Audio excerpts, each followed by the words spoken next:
Today I'll be replacing the caliper, rotor, and brake pad on my 1999 Subaru Forester. So this video will kind of be an overview of how to do the job. It's the same for both sides. The rear is going to be different. I'm not doing the rear today. It's a drum setup. All these brakes pretty much have only 2,000 miles on them. However, it's been sitting for a year, and that one has decided to seize.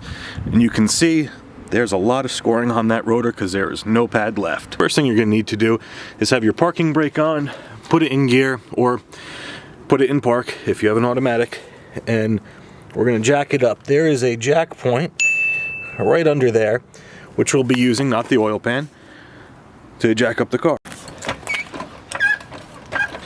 Then you're going to want to put a jack stand. A good spot is under this pinch weld here. There's a little notch out by the plastic so you know where to put one. And lower the car onto it and make sure there's enough room where your wheel is not hitting, or your tire's not hitting the ground. Do the same on the other side if you're doing both. I am just doing this one today. Then we're going to take our 19mm socket on a 1/2 inch earthquake gun, impact gun. You can use any impact gun you want, that'll do it. Or you can do it with a breaker bar or whatever you want to use to take your lug nuts off.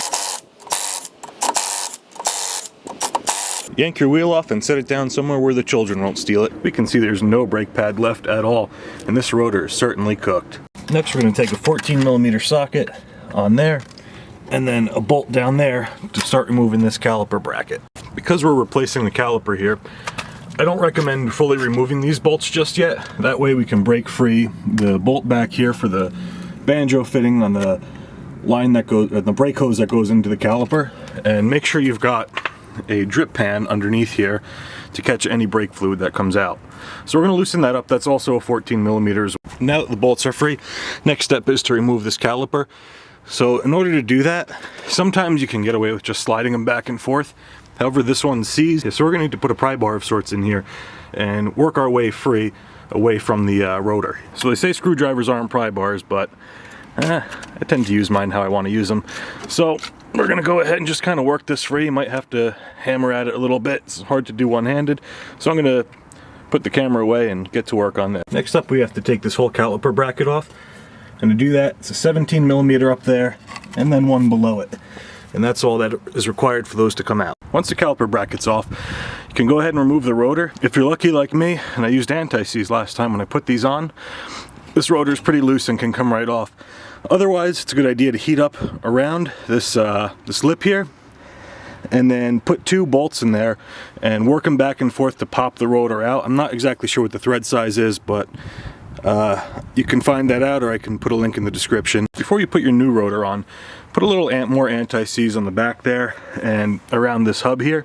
That way you save yourself a headache in the future, or a headache for the or save a headache for the next owner. So now that we've put the rotor on, making sure our hands were clean, we're going to go ahead and put the caliper bracket on, the new one. So right now with the bracket off, it's a good idea to put your brand new pads on and the hardware that came with the new caliper. So that's how the new bracket hardware goes on, like that for the pads. If you get confused, you can always reference your old bracket if you left them on, or if you're not using a new bracket, well, just reuse the old one.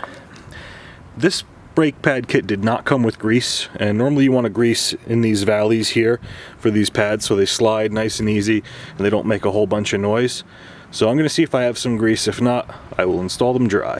Alright, so the new brackets and pads are on, and at this point what I like to do, and I suggest you do the same, is these rotors sometimes have a coating on them. So take some brake clean and spray off the front and back side of the rotor, getting all the spots. That way there's no grease or anything when you go to stop, and you don't have the stopping power that you're expecting.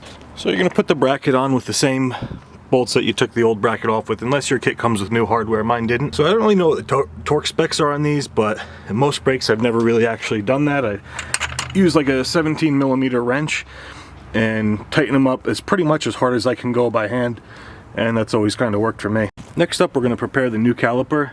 To do that, we're going to take this little plastic thing that blocks the contaminants from getting into where the hydraulic fluid has to go, or the brake fluid has to go. We're going to take that out, and then we're going to put the caliper over here with the new hardware, So the new banjo bolt and new crush washers, you absolutely need new crush washers. You may be able to reuse your old banjo bolt if your kit didn't come with one, but you certainly need new crush washers. And I'll show you how those go on there. Since it's a bit difficult to film back there, the orientation you're going to use is bolt, crush washer, then you're going to put the hose on, and then the crush washer on the other side of the hose, and this goes into the caliper.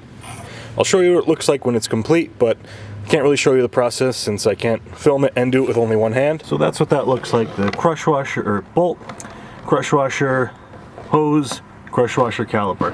Unfortunately, won't really focus, but you kind of get the idea. And make sure the hose goes in this groove here on the caliper. You won't be able to put it in any other way.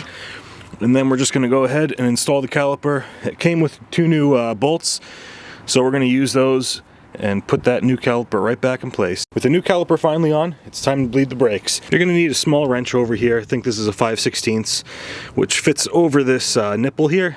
And you're going to want to put a hose on this, putting it into a bottle or some sort of collection unit, while you have somebody in there pump the brakes when this is open. And as they have the brake all the way held to the floor almost, you tighten this up, then they release the brakes. You do it over and over again until air stops coming out of the line. And you make sure your brake fluid reservoir never gets low. So let's go and see how low the brake fluid reservoir is and add some fluid in. In the US model, if you're looking at the driver's side, the brake fluid reservoir is right over here where the brake booster is. And there's going to be a minimum and maximum line over there.